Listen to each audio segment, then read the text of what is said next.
One Punch Man was godlike and busted. Not in season 2. I'm more so talking about season 1. When One Punch Man came out, it was like one of my favorite animes ever. As someone who around that time watched every single episode of the Dragon Ball series with all the filler because I didn't understand the concept of filler and how to avoid it, watching an actually really solidly paced 12 episode spectacular with beautiful animation where literally every episode something actually happens, that was like a new concept to me. That was like showing a blind person a rainbow. While a lot of people already hold it in really high regards, I think I even hold it in higher regards than most anime seasons. I think that it might be one of the most perfect seasons of any anime ever. Season 2, I think could have been a lot better, but I think that One Punch Man unfortunately should have just ended with season 1. I'm talking even manga, because while a lot of manga stuff is stereotypically shonen cool, I do think I definitively believe that One Punch Man slowly became the thing that it was parodying. It was like,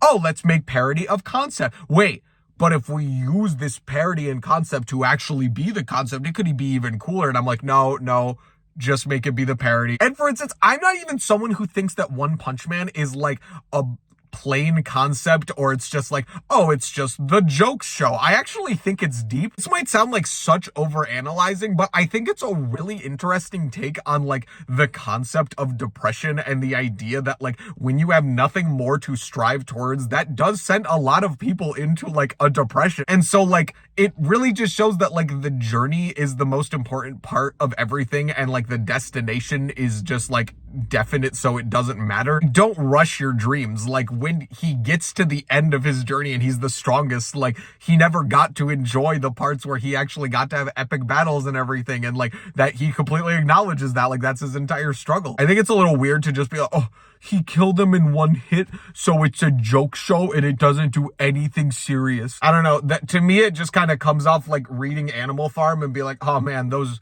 animals were really weird. I wonder what it was about. Like I think that like the metaphor of the show is like carried by the way that it's a parody format, but I think you could have a parody format and actually still have a message. I don't know why that's controversial in any way. I don't think I'm overanalyzing it. I mean, like even descriptions of actual episodes tend to literally list him as having depression. And so like, I don't think that I'm like the only one who thinks this. I just think that in my social circles, I'm typically like lambasted for it. Animation in season 1 obviously elevated it really high, and season 2 that really did hurt it. I do think it's a show that kind of needs that level of animation because that's what made the manga so good. But I do think season 1 in isolation is probably still one of the most solid seasons of anime that I've ever seen in my entire life. Final fight was incredible. When I saw him punch him and he didn't die immediately, I was like, oh, no way. No way. I was so excited. I will always remember when One Punch Man could not one punch him, man. It was godlike and busted.